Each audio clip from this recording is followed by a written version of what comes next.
More and more shocking details are coming out at the Madlanga Commission about the alleged corruption inside IDAC and involving Andrea Johnson. An IDAC chief investigator, Mrs. Ramsamy, has revealed everything, including a leaked phone recording where Andrea Johnson allegedly insulted the commissioners and boasted about lying throughout. According to her testimony, Andrea Johnson was allegedly working with cartel bosses, and she mentioned several names, including top politicians and ANC leaders that many people would never expect. She also spoke about what Andrea Johnson allegedly told her regarding the relationship between Malema and General Khan. On top of that, she claimed Andrea Johnson turned IDAC into her own cartel operation by protecting corrupt officials and allegedly threatening anyone who tried to challenge her with dismissal or even death. At one point, the testimony became very emotional, and Ramsamy broke down in tears. This is one testimony you definitely don't want to miss if you enjoy following major stories. If you believe Andrea Johnson and her alleged group, including Kat Matlala, General Khan, and Malema, should all be arrested, and you're a supporter of Lieutenant Mkhwanazi, who exposed them, then hit the like button, comment, arrest them all, and don't forget to subscribe for more updates. Dlamini, start rolling those mind-blowing clips now. Is the 6th of December. Mm-hmm. Y'all got the dockets on the 9th of December. Mm-hmm. So you wouldn't have had the dockets? No, I didn't have the dockets. We only received the dockets because on the 6th you sent the letter to Sentumule. Yes, yeah. That is what I'm saying. So what would you have based, and that's what I'm trying to get, you based your facts on the Section 27. Correct. Did you check to anyone before that, or did you base your facts on anything else for us to have those other names? It was on the page that you gave me. That's why those names are there. And how do we arrive at some of those other offenses like forgery and uttering and... Forgery and uttering we generally put in our 28... That's how I explained it, but he said, I have abused my power by doing that. No, it's a standard thing because out of fraud we get forgery and uttering. And that's what I said. When you look at that one paragraph where he says the alleged manipulation of procurement processes, that would appear for me in fraud almost invariably there is forgery and uttering. Yeah. And that if we don't put it in, then we can't deal with it. And remember what what they're doing is, do they dissect word for word? Yeah, that's why I stopped watching. Yeah. Today I must have been the dumbest lawyer South Africa has seen. Are you done for the day? Yeah, I was actually feeling sick. I got sick last week, remember? Yeah. And I had a panic attack. So for the first time I'm taking meds for it. And after a while I just felt I was soaked. And I realized I wasn't even paying attention. No, but to answer your question, the names that I obtained or placed in the 2813 was the page with your handwriting and the names of the suspects. And then when I asked about it, you said that Dylan consulted with Fadil, and that's how the names came up. I must talk to Dylan. If we have to have a quick WhatsApp call later, is it okay with you? No, that's fine. I'm free. Yeah, because, otherwise I'm very confused because they need to know from me tomorrow. Where did I get these names? And I need to understand where did I get those names. Now, it's fine if you say you got it from me, but I don't know where I got it from. What you told me is that Dylan obtained it after consultation with Fadil. That is my understanding of it. Okay. I have to speak to him. I have to speak to him because he must have notes somewhere. If you look at my emails, ask him to check the emails. My laptop was stolen, so my laptop was stolen in January last year, so I've lost lots of my stuff. But ask Dylan to check because he has his emails on his phone. There's an email between him, you, and I about the names as well as about the documents, the ones that were slotted in under Fadil's door. So there was a trailing email between us. He should remember. Okay. I'll talk to him, and then if you don't mind, we'll chat a bit later on. Or else, I go there. I've already now abused my power by not asking where these names came from. I said to them, what? Maybe I had a discussion with you. I just can't remember right now. And which would then be true. Drew, we had a discussion. Yeah. If you say that there was this paper. But where did this paper come from? Where would those names have come from? That was what our conversation was. It came from consultation with Dylan and Fadil, and then you had written it down. Yeah. Okay. All right. I'm going to talk to him, then you and I will check it. But thank you. I'm sorry, but they asked me for the name of every person who's dealt with the matter. No, it's fine. I don't even know what's happening. I'll be very honest with you. I stopped watching because we are so busy with preparation for blue lights that I just don't have the time to listen. No, I don't watch because it will really, if they call you, you leave the country. Okay. Oh God. Okay. It's not what you know. Okay. No. Today I didn't know section 28. I didn't know section 27. I know nothing. I'm as dumb as two bricks. I'm sorry. Yeah. But it's okay because, you know what? Whether we like it or not, they're going to make our names shut anyway because you can just see, especially when, remember he's a judge. For him to make a comment, this is basic law 101. I'm surprised you don't know it with your 30 years experience. Oh, I don't even know what to say to that. Exactly. And he makes faces, they laugh with each other while you're still answering. It's so unprofessional. Yeah, no, I don't want to go there. Yeah.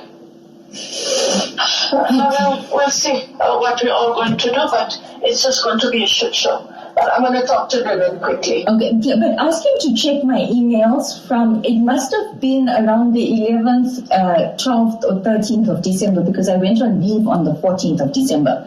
So it would have been the 11th, the 12th or the 13th of December. But he would have had to speak to Fadil after Fadil gave us the 27th, remember? Yeah. No, his indication is that he had spoken to him in December, so it was late November. Yeah, late November. Yeah. Yeah, because Fadil's 27 is dated 21 November. So he would have had to speak to him between 21 November and the 5th of December, because on the 6th we signed the authorization with these extra names. Yeah. Yeah. Okay. All right, I'm going to talk to him. Okay, Mama. All right, thanks, Drew. No problem. Okay. Bye. All right, bye. Included that we've been lied to, but I'm just saying perhaps the lied to is an appropriate, stronger word in the context. I'm trying to be polite. Thank you.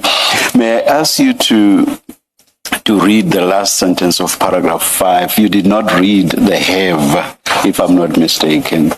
And Paragraph 5 in the 45, the last sentence starting if she. Thank you. If she disagreed with the contents of my email, she would surely have responded either directly to the email or via WhatsApp.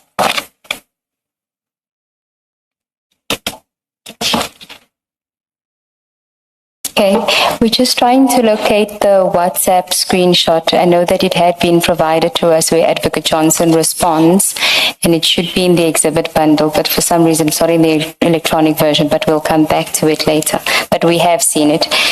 Can we then go to the next topic, subtopic, explanation of the names of suspects in the Section 2813 authorization? Paragraph 46.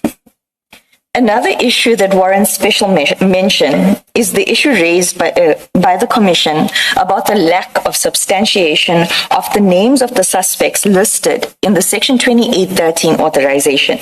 As indicated when Advocate Johnson instructed me to prepare the application for the Section 2813 authorization, she gave me a list of suspects' names on the pink purple notepad page.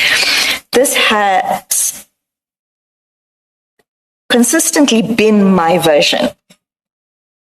Paragraph 47. On the 22nd of July, 2026. It's the 22nd, yes, so there's a correction. Yes. The statement says 21, but it was 22. The Commission asked Advocate Johnson to explain the source relied upon for the names that appeared in the suspects on the Section 2813 authorization. As stated earlier, I got the names from Advocate Johnson together with the Section 27 referral affidavit. Advocate Johnson undertook to make inquiries. Later that day, at approximately 3:10, while I was consulting with the Commission's evidence leader, Advocate Johnson called me. And the call was recorded. The Commission is in possession of the recording because Advocate Johnson had already scapegoated me in her testimony before the Commission. And I felt I needed to record our conversation. In the recording, I explained how the names ended up in the Section 2813 authorization based on the names she gave me. At the stage of the recording, At the start of the recording, Advocate Johnson made a startling remark that we gotta figure out how you don't go. In other words, find a way for me not to testify before the Commission. I have no objection to the recording being played. Chair, Commissioners, at this stage, we want to play that recording for you. It is approximately 12 minutes. We have tried to only deal with what we consider to be important, but all of it is important.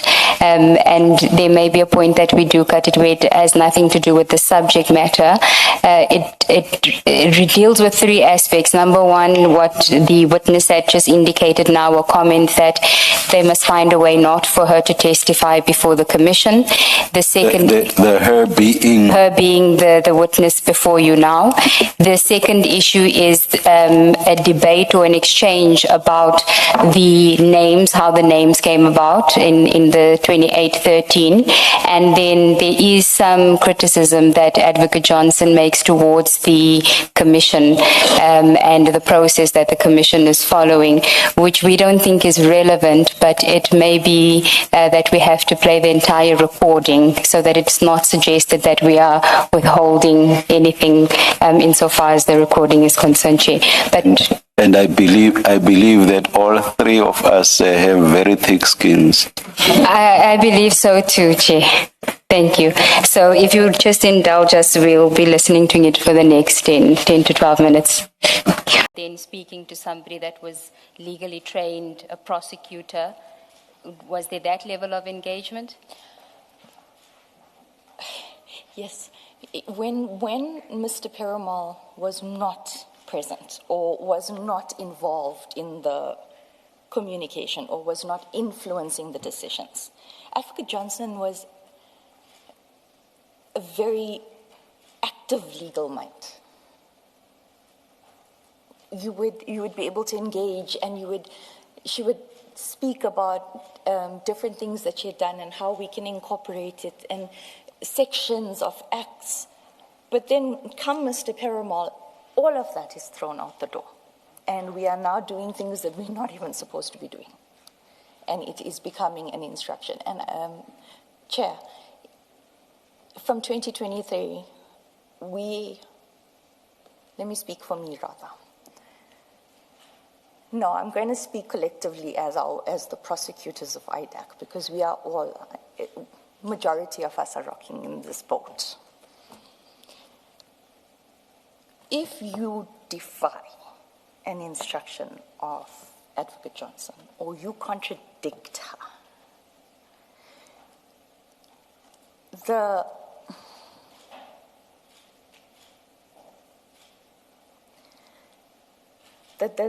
reign or the wrath,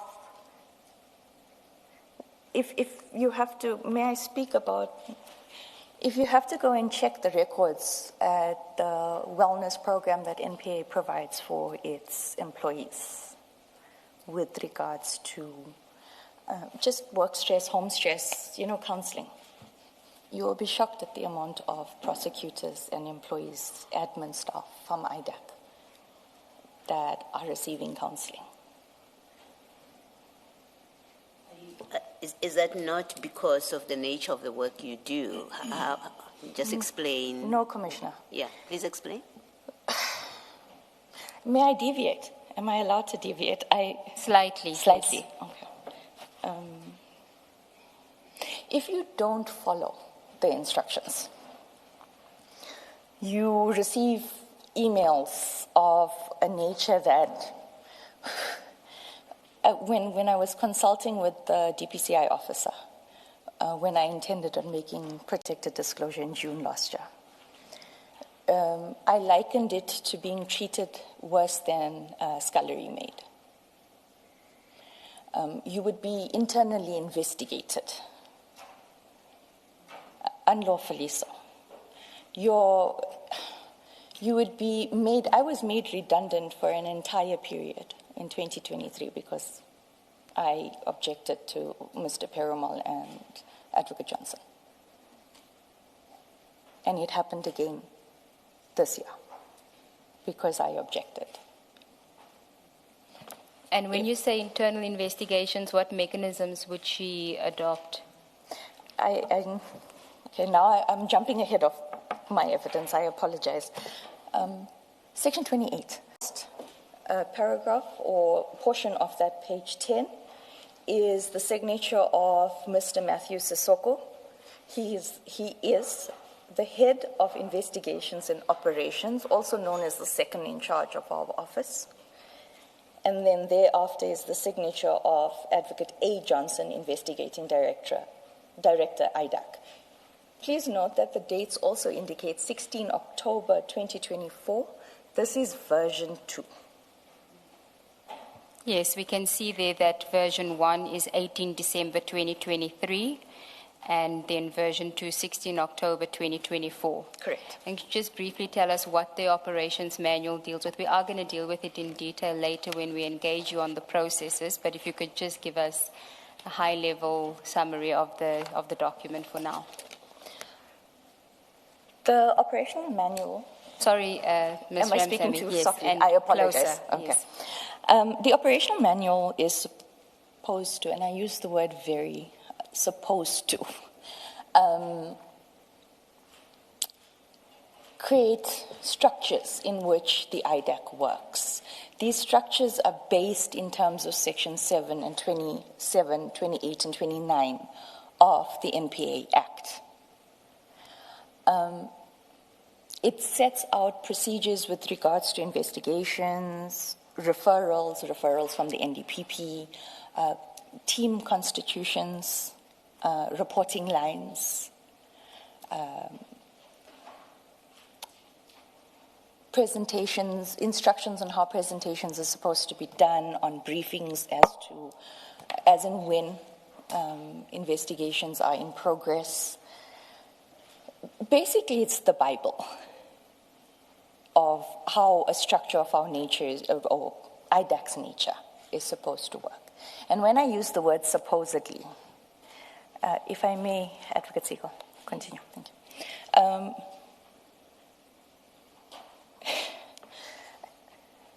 Advocate Johnson would deviate constantly.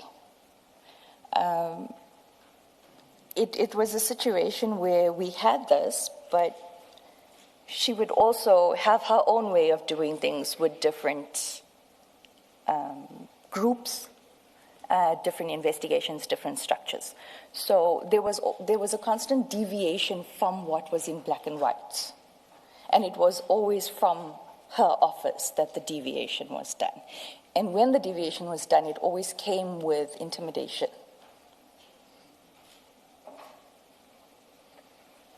Can you explain intimidation in this context? Am I allowed to say it as we say it in the office? Yes, please. The nickname for Advocate Johnson in the office is flip-flop, knee-jerk. Okay, just explain that. You would get instructions in the morning. Can I speak from my personal experience now? Okay. Yes, please. You would get instructions, or you would have a conversation with Advocate Johnson in the morning, or telephonically, or via WhatsApp. And it would be just the two of you, or maybe another prosecutor and you. And you would